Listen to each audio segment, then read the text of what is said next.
Nagaa waaqayyo isiniif haa ta'u daawwattoota televizyiina mo'aa waaqayyo abbaan keenya ammas torbee eegee walitti nu deebise. Guyyaa har'aa waan haaraa waan bareedaa tokko isiniif fudhadhee akka inni yaaddu waadaa isinii galeen ture. Inni kunis seera uumamaa boqonnaa 15 lakkoofsa 13 irra jira.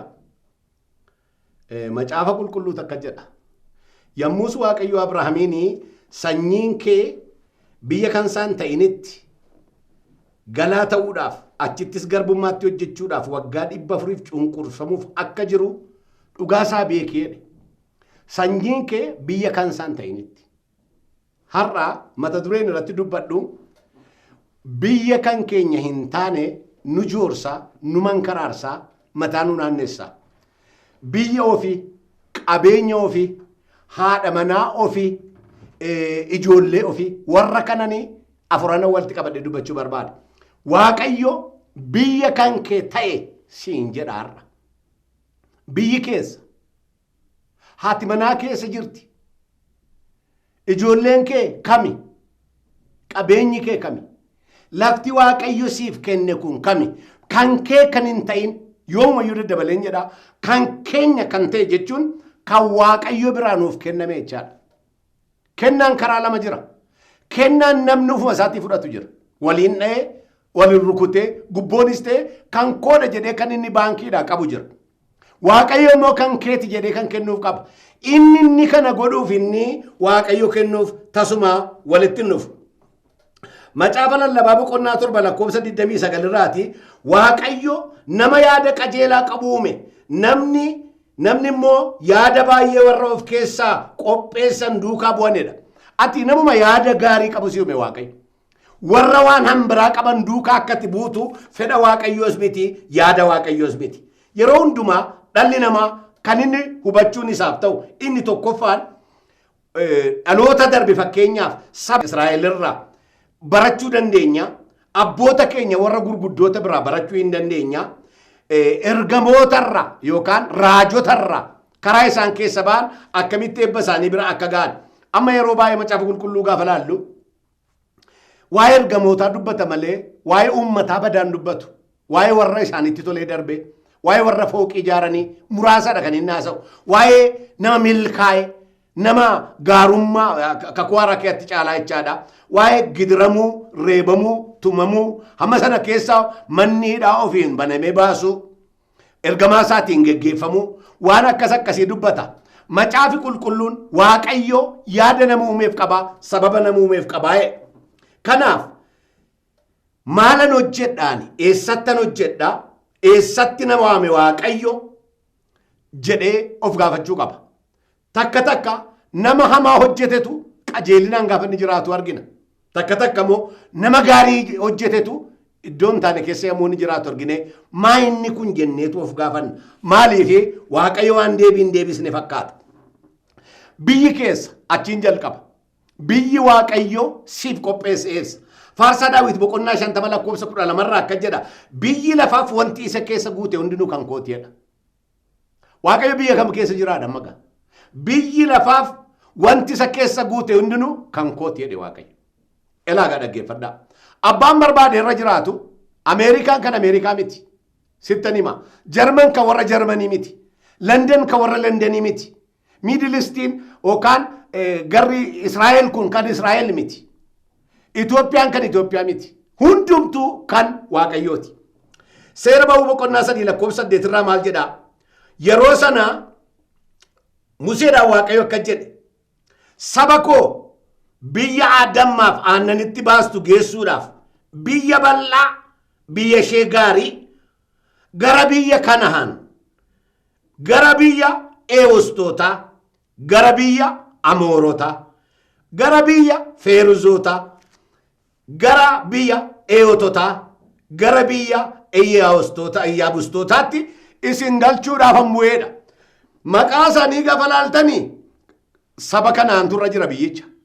Eewustoota turra jira. Amoorota turra jira. Warra Feeruzoota turra jira. Warra Iyyaabustootaa turra jira. Hankeenya jedhu. Waaqayyo immoo hankootii itti hangashuudha qaa'edha. Lolli Israa'eliif Musliimota gidduu jiru amma har'aatti namaaf kan hin galle lolichi namaa wajjinii wal lolaa jiru miti waaqayyo wajjin wal lolaa jiru. lafa kana lafa keenyaadha warri Filisxeem dhugaadha dhugaa wangeelaati kun dhuguma kan isaaniiti garuu waaqayyo immoo harkaa fuudhee Israa'eliif kenne ammatti gaafatamaan Israa'el miti isa harkaa fuudhee itti kenne malee biyya isaaniiti wangeela dubbata waan ta'eef waaqayyo immoo biyyi lafaaf guutummaan isa keessa jiru kan kooti namnis kan kooti uumama waaqayyooti waan ta'eef asii fuudheen anis asisin kaa'uudhaaf mirga hin qabaa'edha biyyi hundumtuu kan waaqayyooti taanaan egaa biyyi koo eessa gaafa jettu jalqaba isa biyya namaaf kennutti dhaqxee hidhachuun dirqama lafti nu irra jiraannu nuu galuu qaba lafti eebba keenya lafti dhaala keenya nuuf galuutu isarra jiraata yoo kana ta'uudhaa baatee jooraa taana waaqayyo gaa hin dhufe Abrahaamiin akka jedhe seera uumamaa boqonnaa 12 lakkoofsa 1 hanga 3tti gaaf tokko waaqayyo Abrahaamiin biyya kee isa keeyattan laladhee handhuura kootu keessatti awwaalame jette biyya kee keessa lammii kee keessa maatii abbaa kee keessa bayitii gara biyya ansi agarsiisu dhaqeedhe isa ansitti agarsiisu mana kan ko'ettu wasiila koo durbii koo seetu kana keessa bayii lafan si geessu tokkon siilaadha biyya kee lafatitti hortutu jira dhaqi ani achitti saba guddaan si godha sin eebbisa maqaa kee nan guddisa abbaa sabaas hin taata warra si eebbisanii nan eebbisa warra si salphisan nan abaara qomoon biyyi lafaa hundinuu sababa kee eebbifamu iddoon sii kenne sanatti eebbifamta lafa abbaa kee lafa guddaa maasii guddaa hektaara baay'ee qabaachuu dandeessa no hanan sii kaayetu jira biyyicha abbaa qaba dhaqati achittanii nama guddaa si godha maqaa keen guddisa biyyaafuu eebbataata obboleessa koo kana waaqayyo wajjin akkati waliigaltuun barbaada jalqaba eessa lafti buddeen kee eessa ati manaa kee eessa ijoolleen kee ijoolleen waaqayyo namaan laanne mana goolti zarii namaa goolti haati manaa waaqayyo namaan laanne waaqa tolfamaaf nama sagachiisti eebbi waaqayyo namaan laanne jooraa nama godha kanaaf kan keenya gaafa argannu aannanitti dhangala'e ta'a hankoo eessa jechuun barbaachisaadha Abrahaam akka waaqayyo isatti dubbate ka'ee deemeedha seera uumamaa boqonnaa 10 lakkoofsa 4 biyya eebbaa sana dhaqe lafa waaqayyo isa eebbisuudhaaf jedhe dhaqe waaqayyo akka biyyaatti eebba biyyaaf kennu qaba akka dhuunfaatti eebbaa nuuf kennu qaba kanaaf har'a dubbachuu kanan barbaadu waaqayyo eessa siif kenne yoo kan namaa keessa galte baay'ee rakkisaadha kan keenya kan hin taane nu joorsa biyyi kan keenya hin taane eebbi kan keenya hin taane garba nu godhata nutu garba godhata biti eebbichatu garba nu godhate akka nama marii qabu marii keenya qabee iddoo barbaade nu geessa haati manaa waaqayyo namaan laanne akkuma sileedhe waaqa tolfamaaf nama sagachiisti mucaan waaqayyo namaan laanne biyya diiga barabaraan hidda hadhaa awwaalee darba barabaraan lola kaasa macaafi qulqulluun akka dubbatutti isa kan keenya ta'e yeroo dhannee bira geenyu waaqayyo jireenya keenya eebbisa mee kan keenya kan hin ta'inittan jalqaba dubbadha Imbaaqoon boqonnaa 2 lakkoofsa 9 hanga 11 irra jira ati yaa nama bu'aa jallinaatiin mana kee ijaarrattu diina jalaa ba'uudhaafis iddoo ol ka'aa irratti ijaarrattu siif wayyoodha bu'aa jallinaatiin mana ijaarrachaa jira hansaa miti garuu manni ijaaramaa jira itti galuudhaaf waan hundumtu anaaxiidhaaf birrii kaffalaa gimbanyaadhaaf maandisiidhaaf hunda kaffalaa jira garuu kan isaa miti siif wayyoo jedhee waaqayyo yommuu dubbatu ati bu'aa jallinaa kanaan nama mana ijaarrattu lafa waaqayyo sii hin kennine dhattee jiraachuu kan barbaaddu siif wayyoodha gooftaan nu haa gargaaru waaqayyo immoo waan hundumaayi jalqaba dhaabatee xumura beeka amma takka maal nama kan akkamitti dhiise waaqayyo hin dubbatu utuunni akka godhu utuunni biyya fitu utuunni dhiigana cal jedhee malaala waaqayyo nuuni darbinee waaqayyo caalaa beekaa ta'uu barbaanna Isaayyaas 46 irraa maal jedha utuu dubbichi hin jalqabamin xumura isaan beeka yookaan sitti himadha sagalee waaqayyo hin jalqabamne garuu akkuma kana faarsaa boqonnaa 2 lakkoofsa 1 hanga 4tti yoo ilaaltanii isaan kottaa hidhaa isaanii ofirraa kunna hin caccabsina jiranidha. Waaqayyo garuu waaqarra taa'e itti kolfaa itti ga'isa turedha. Yommuu isaan waa kukkutanii kana godhanii sana godhanii kana godhan hin dubbatu. Yeroo bu'aa jallinaatiin manni ijaaramu waaqayyo kana gooteettaa sana gooteettaa hin jedhu. Maaliif guyyaa yookaan akkuma nu nama sa'aatii 2 walakkaatti biiroo galla yookaan 3tti galla ta'e sa'aatii sanatti dhannee yoo farramuudhaa baanne akkuma hina fedhanii nu jalaa qabamu akkuma kanaa waaqayyo sa'aatii jalqaba ishees beekaa. Lafatti dhaqee harkaan qabu beekaa, lafatti salphinaa beekaa, lafa kabajaa beekaa, wayyoon jirtu jettee yommuu timimmaan dhangalaaste garatti galagalaa dhabdee mataan si naanna'ee mana dhangalattee mana namaa dhatte sana taa'ee masii ilaala waaqayyo hin beeka. Maaliif iddoo itti gadadamtan, iddoo itti gadhiitamtan achittan guyyaa galataa isiniif qopheessa kan jedhu macaafa qulqulluu kee jira. Waaqayyo hunda beekaadha waan ta'eef hin ariifatu. Akka jedhe gaa'in baaqoon boqonnaa 2 lakkoofsa 10-11 ati yaa nama dhiiga namaa dhangalaasuutiin gamoo manneetii ciccimaa ijaarrattu jallinaan mandara gurguddaa cimsitee dhaabdu siif wayyoo. Yeroo xumuraatti maal ta'a? Dhagaan keenyan manichaa keessa hin iyyaa mukni itti manichi ijaarames jalaa qaba gaafa waaqayyo ka'uugaa.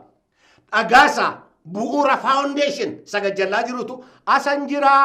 Ani birrii namichaatiin hin dhufe miti anaa dhayyeessaa hin iyya waaqayyo immoo isa dhagaa.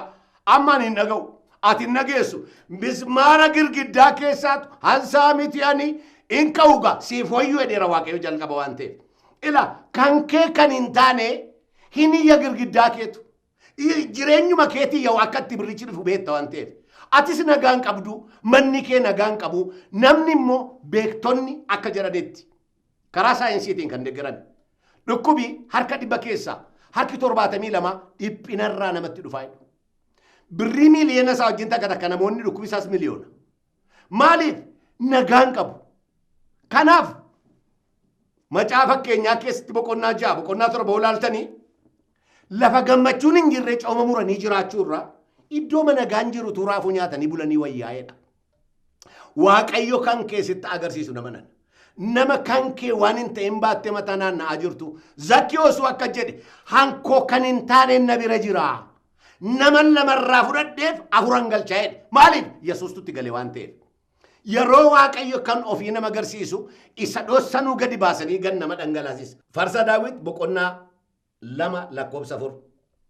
Yeroo luqqisii kana laallu isaan kana goona gaafa jedhan inni bantii waaqarra jiru itti kolfaa isaanittis hin ga'iisaedha. Yeroo namni jallina hojjetu waaqayyo waan biyya hin jirre fakkaata. Garuu gaafa nachii ka'uu girgiddaa keessaa iyyuu jalqaba. Lafa dhokatee eeyyamuu jalqaba. Isaani jirra ofiin jedhu garuu immoo hin jiranidha. Iddoo tokkotti immoo ati hiyyeessa garuu immoo sooressadha. Amma akkaataatti namni nu beeku tun ta'ini akkaataatti waaqayyo nu beeku. Ammati makiinaa oofta ta'a makiinaan sun kan kee miti ta'a. Inni iyya dhugaa waaqaatti waan sitti ani wangeelatti illee iyya'u. Hin iyya. Mana fooqii gamoo gurguddaa akka jiraatta ta'a. Hankee miti taanaan hin iyya. Girgiddaa keetti simintooti iyya. Qalamiitu iyyaa jira dhugaan siin jedhaan. Dhagaa mana kee jala sireet irra ciistu dhagaatu jalaa iyyaa jira. Kan kee yoo ta'e hoo dukkana keessa mata takkanan laala namni soofaatti mana keessa guuttate qaawwaadha maaloo qorrata siin galeedha.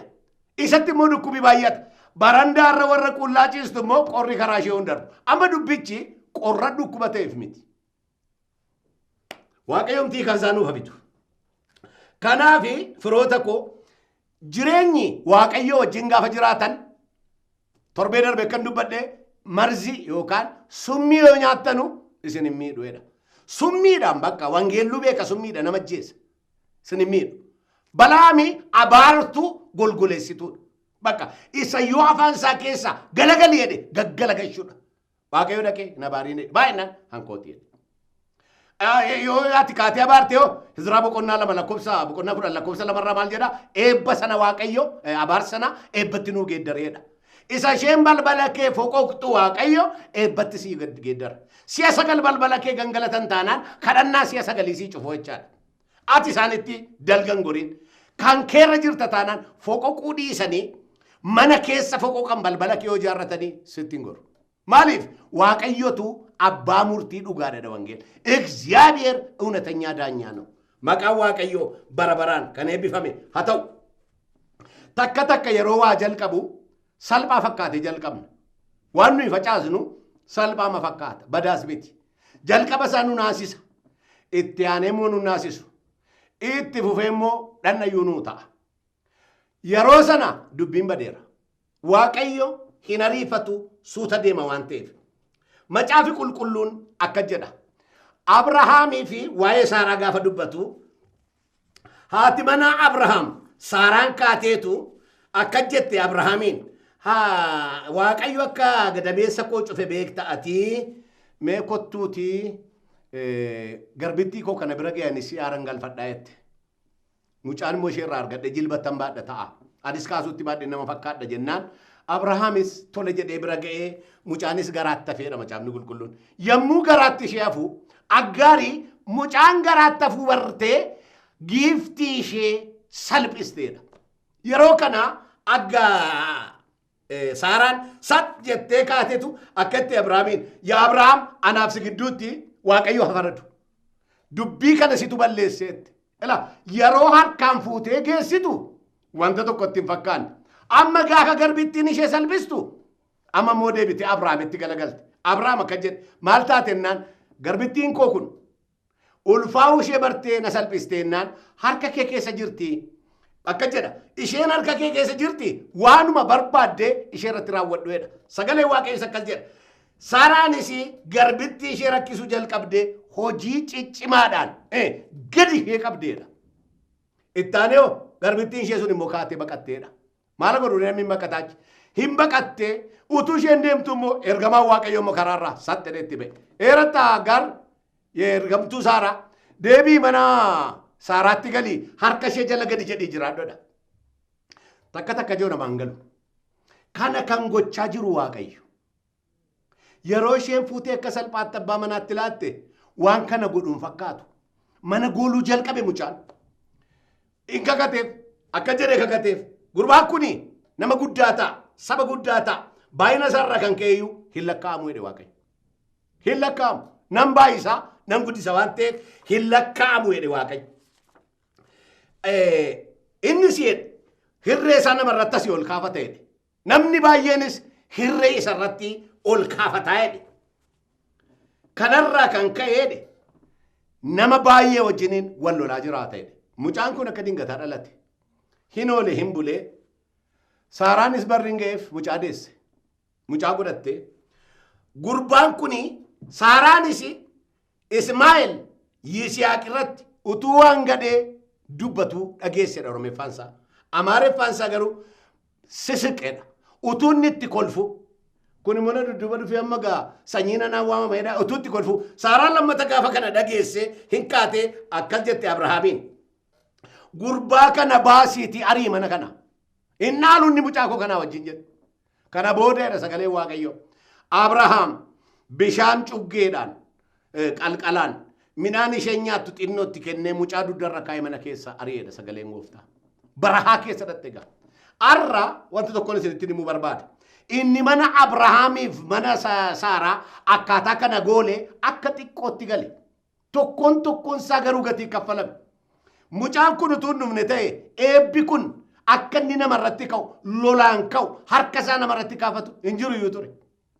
Waaqayyo karaa haadha manaa kee karaa Saaraan ilma sii kennaa Yisihaaq kan jedhamu deessedhe kan inni kakateef Abrahaamiif karaa Saaraati malee karaa Ismaa'eel miti. Obsa dhabuudhaan garuu yeroo Waaqa eeguu dadhabuudhaan dhaqanii kanatti galanii oolee bulee manni isaanii garmalee diigame. Seera uumamaa boqonnaa 16 lakkoofsa 1 hanga 4tti ilaaluu dandeessu. Seera uumamaa boqonnaa 16 lakkoofsa 1 hanga 5tti ilaaluu jalqaba hin dandeessu. Abrahaamii natti balleessuu ishee situtti gaafatama jettee dhatte ofii isheetii kana gootee jalqabdee jechaadha. Mucaan kun har'a sa'aatii har'aa jechaadha.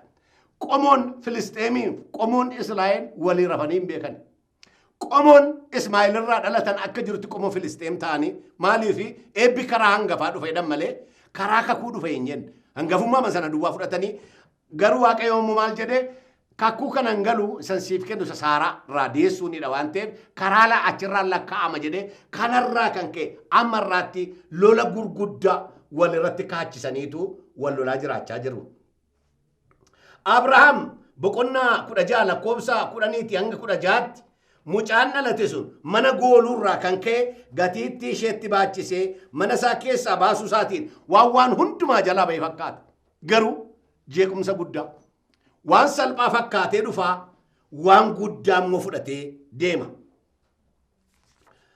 Isa lammaffaa mudannee gaafa laallu namni gatii guddaa ta'eef biyya immoo gatii xiqqoo ta'eefis hin mo'amu. Gatii fiigeef immoo namni maaliif gatii dadhabees immoo mo'ama miti. Macaa fakkeenyaa boqonnaa 9 lakkoofsa 11 irraa maal jedhaa? Fiigichi warra ariifatee fiiguuf mitiidha. Buddeennis warra ogeessaaf mitiidha. Soorumnis warra hubataniif mitiidha. Simboonis warra beekamoodhaaf mitiidha. Garuu carraadhaaf yeroon hundumaa wal qaqqabsiiseedha. Carraadhaaf yeroo.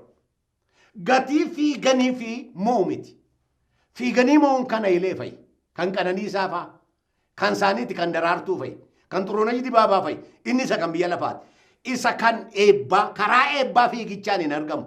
Waaqayyo duwwaadhaan argama waan ta'eef harki waaqayyo wanti keessa jiru immoo galgalli isaa hin miidhagaa galgalli isaa hin tola.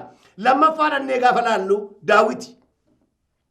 Daawiti mootota isa duraa boqonnaa 12 irratti utuu olii gadi bashannanuu loltuun lafa duulaa jiru dubartiidhaan na dhiqattu tokko argeedha. Kun mucaa abaluu miti Elzaabeel miti isheen meeda kanaa fi haadha manaa Uriyaati mini haadha manaa akka taate beekaa mucaa eenyu akka taate beekaa Elzaabeel akka taate yichi maannaat jedhedha maariffaansa isheen hin wallaale miti beeka. Yeroo fidan bira ga'e yeroo bira ga'e mucaan garaatti hafe eega mucaan garaatti hafe dubbiin dhufe dubbii salphaa miti.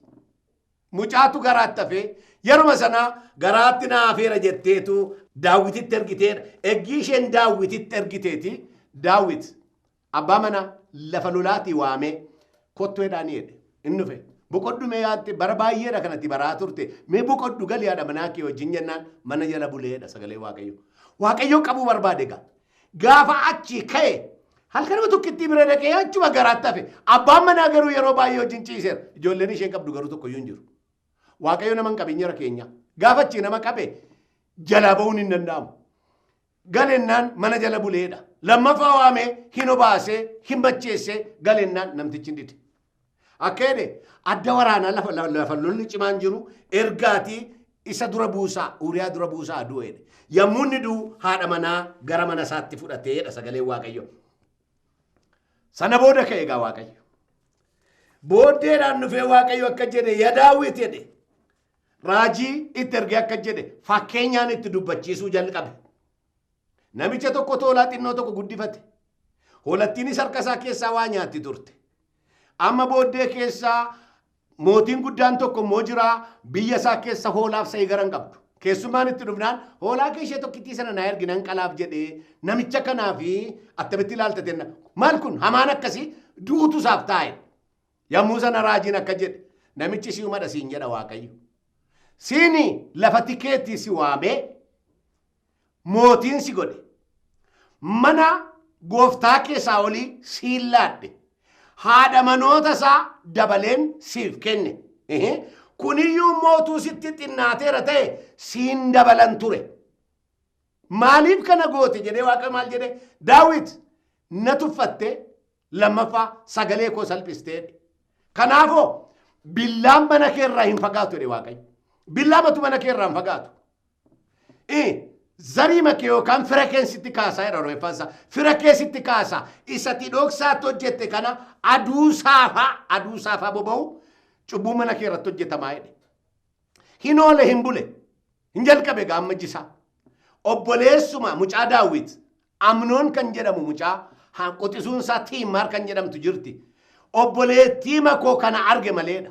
Nan dhukkubsadde jedhee ciise nyaata immoo ishee harkaa malee hin fudhadhu jedhe gaafa isheen buddeen geessitu gagam godhee qabate.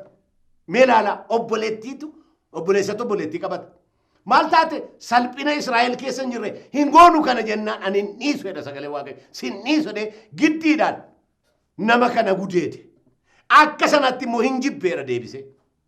Salphini mana keessa jalqabe.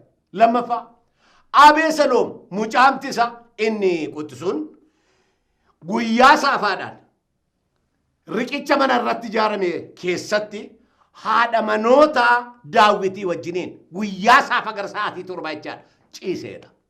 Haadha manaa abbaasaa. Salphinni akkasii Israa'el keessatti hin argamne. Manni wal irratti ka'ee jeequmsa fide. Yommuu jalqabame firoota koo isheen waanii dhabiti jedhamee jalqabame amma mana goolee, dhala goolee, qee goolee maaliif? Kansaa kan hin taanetu kana isa godhe. Kan keenya kan hin taane kan nama godha. Ammam hojjettuu Abrahaama taatu malee Aggaar kan Abrahaam miti. Bakka. Hansaa kan hin taane zarii gargar baastee galte. Kansaa kan hin taane mana safuu hin qabne mana hirmii godhee lafa kaa'e. Kan keenya kan hin taane firoota koo nu goola. Kan keenya kan hin taane girgiddaa keessaa iyya. Har'a miti har'a hin fakkaatu. Galgala kootoshiin kadhannaa guddaadha kakootti. Namoonni baay'een beekna sammuumaan kan wal beeknu mana waaqayyoo keessaa waan gurguddaa maal ijoollee waaqayyoo maal cal jedhee dhiise gaafa jedhu.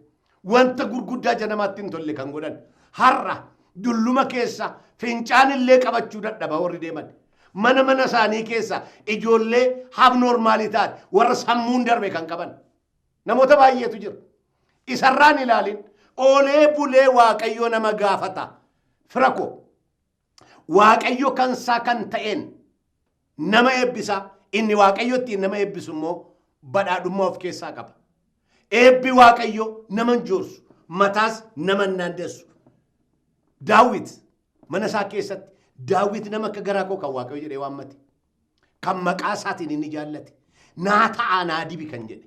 Lafa tikeetiin si waame gurbaa. Mana gooftaa keensii kenne. Qabeenya gooftaa keensii kenne. Haadha manoota isaa hoo'edeen harka keetsii kenne. Wanta ati barbaaddu yoo kun sitti hin qate siin dabalan ture. Ijoollee waaqayyootu waaqarra taa'e akka jedha. Maa kana gooteen. Hammam Daawit garaansaa garaa waaqayyoo fakkaata jedhe. Garuu gaa maal godhare? Baay'ee si jaalladha hin jedhe. Sagalee isaarraan darbu waan ta'eef waaqayyo. Guyyaa isa talkan goote kana. Isa tabbaa manaa dhoosite, biyya dhoosite, haadha manaa kee dhoosite goote kana. Ani immoo guyyaa saafaan sii deebisa dee waaqayyo. Guyyaa saafaa deebise. Maatiin maatiitti galagale. Obboleessatu obboleettiitti galagale. Firoota koo utuu suuta jennee waa ilaalle gaariidha. Waaqayyo namni waanuma facaase haamaa'edha. Hammam qamadiin garbuu wajjin wal fakkaatte garbuun taatu. Sagalee ma waaqayyooti waan ta'e. Namni waan facaase haama. Torbee dhufuun itti fufa. Ila isa etitti namaaf safartetti si safaramatu jedhame namatti tola. Gadi dhiitamee safarameedha. Asii gadi qabame. Yata naqannaqe. Yata caqqoneedha. Amaariffaan isaa. Asii gadi qabane jechaadha. Kanaaf waaqayyo ammoo dhaabbanne maal keessan jira. Waan nama irratti gootu dachaa akkas irratti ta'u. Waan qee nama irratti gootu dachaa qee keetti akka ta'u. Waan jireenya nama irratti gootu dachaa jireenya kee irratti akka ta'u. Kana yaadaa akka jiraannuuf waaqayyo nu haa gargaaru. Hin galateeffanna. Galanni siif haa ta'u yaa waaqayyo sin kadhaani jalqaba. Hamaa hojjedhee bara koo keessa facaasu maqaa gooftaa Yesuusiin atirraa na eegi. Anis kanatti garaa jabaadhee akkan jiraadhu na gargaari. Hubanna mataa na dhaggeeffatu. Waan hin taane keessa kan jiru. Jal'ina adda addaa keessa kan jiru. Maqaa gooftaa Yesuusiin utuun hin biqilin, utuun hin dhalatin, utuun bakka hin gahin dafanii gara keetti deebi'uu akka danda'an. Humni keef araarri kee dursee bira haa ga'u. Yaa waaqayyo hammam gadi qabamne, hammam dhiibamne, hammam maqaan bade, hammam biyyi jibbe ooltee bultee dukkana keessaa ifattachii as baasta waan ta'eef warra immoo waaqayyoon na dagatee obsaan si eeggachuu akka dandeenyu maqaa gooftaa Yesuusiin ati nu gargaari. Waan gootu hundumaan isaatti ati ulfina fudhadhu. Baraaf jireenya keenya dabarsinee sitti ilaalla maqaa Yesuusiin. Ameen. Waaqayyo guddaa isin haa eebbisu. Torban har'aa sa'aatii kanatti deebinee kutaa isa jiru walii wajjiniin ilaalla. Nagaan nu tura.